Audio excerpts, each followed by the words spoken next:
quanto à política que está a ser seguida na Madeira, a política de Betão, fez aqui várias referências não muito abonatórias para o anterior presidente e também para o novo governo. Agora, a vez de José Manuel Coelho, deputado do Partido Trabalhista Português, hoje que regressa ao Parlamento, hoje é o primeiro dia. Heroica e progressista contra o despotismo jardinista tornou possível esta comemoração com o uso da palavra pelos deputados da oposição.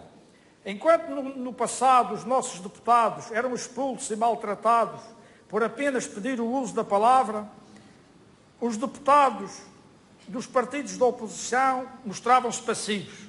Apenas e só usavam a Assembleia como um meio para financiar os seus partidos, ao contrário dos interesses do povo da Madeira e do Porto Santo.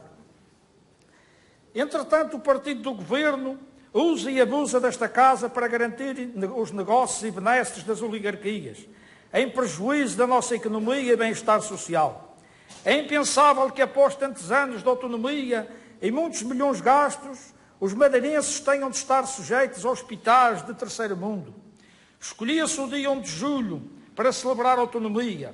Foi o dia em que Gonçalves Zarco fez o achamento da Madeira, desembarcando na madrugada desse dia na Baía de Machico. Seria importante, a propósito, lembrar ao Sr. Bispo do Funchal a necessidade de se reconciliar com o povo de Machico, em especial com a Igreja da Ribeira Seca e o Sr. Padre José Martins Júnior. O povo de Machico merece. O nosso povo, ao longo da sua história, pouco falou em autonomia. Ostracizado pelo regime de colonia, vítima do analfabetismo, permanecia imóvel e submisso à opressão quase esclavagista que durou séculos. A ideia da necessidade de autonomia política partiu de madeirenses letrados, como foi o caso do Dr. Nicolau Caetano e Betancourt Pita e o seu jornal O Patriota Funchalense. Mais tarde, Manuel Pestana Reis, Quirino de Jesus, Gregório Pestana Júnior e o reverendo padre Augusto da Silva. Sem esquecer a luta heroica do comércio do Funchal em 1966. Mas esta autonomia foi tomada de assalto pelo PSD num longo reinado de 37 anos. Foram anos de muitas obras públicas, mas também de muita corrupção. A Madeira modernizou-se, mas não se desenvolveu. Atualmente a imigração forçada é tábua de salvação para milhares de madeirenses escaparem à fome e à miséria. Hoje a autonomia, graças ao PSD, pouco ou nada significa.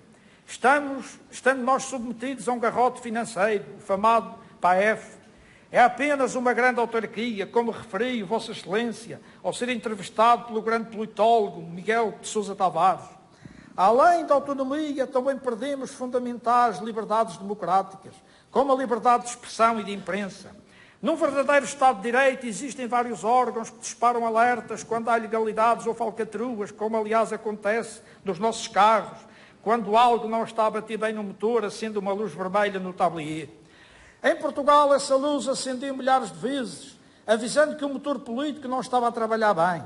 E as entidades que tinham essa função de vigilância, Ministério Público e tribunais, assobiaram para o lado e não cumpriram a sua missão, que era velar pelo interesse público. E foi assim que o país gripou. No nosso caso, a situação ainda foi mais grave. A maioria dos magistrados e juízes vêm para a Madeira, ficam aqui anos e anos. Lentamente vão sendo capturados pelo poder político, seja por um emprego que dão ao cônjuge, na administração local, seja por uma licença concedida à Roda da Pedra, seja por uma qualquer benesse, e com o passar dos anos já não exercem a justiça em nome do povo, mas sim a justiça em nome da oligarquia laranja dominante. Quando tudo isto seria mais transparente se voltássemos à figura dos juízes de fora? Está dispõe de mais um minuto. Já termino, Sr. Presidente. Ou a obrigatoriedade dos juízes não ficarem numa comarca mais de 5 anos. É por isso, excelentíssimo Sr. Presidente, que a justiça nesta terra é uma farsa, não há liberdade de expressão. Há uns anos, eu mais uns camaradas, fundamos um pequeno jornal de denúncia, chamado Garajal. Tivemos mais de 40 processos, alguns com pedidos cíveis superiores a 1 milhão de euros. Fomos logo trucidados pelos tribunais. Eu e os meus camaradas vimos logo os nossos salários, os nossos bens penhorados.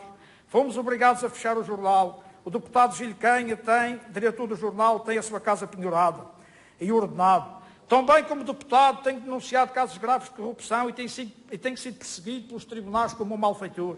e àquilo que chamamos repressão refinada, onde não é preciso recorrer à prisão nem agressões para silenciar as vozes incómodas. Senhor Presidente da República, usa-se uma magistratura de influência para nos libertar destes magistrados fundamentalistas, jihadistas camuflados, que nos oprimem e levam o povo rumo ao obscurantismo, assim exercendo o meu direito à resistência e à denúncia, e na defesa da liberdade dos direitos cívicos e do meu povo, vou usar a bandeira do Estado Islâmico como um grito de alerta, como uma chamada de atenção para o calamitoso Ministério Público e os tribunais do nosso país. Muito obrigado, Sr. Deputado. Sr. Deputado Roberto de Almada, para uma intervenção, tem a palavra.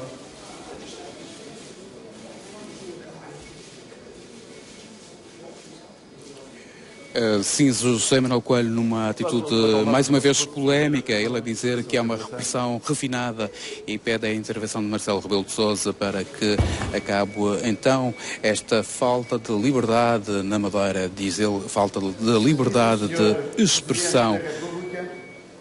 Agora é a vez de Roberto Almada, o deputado do Bloco de Esquerda, tem mais 3 minutos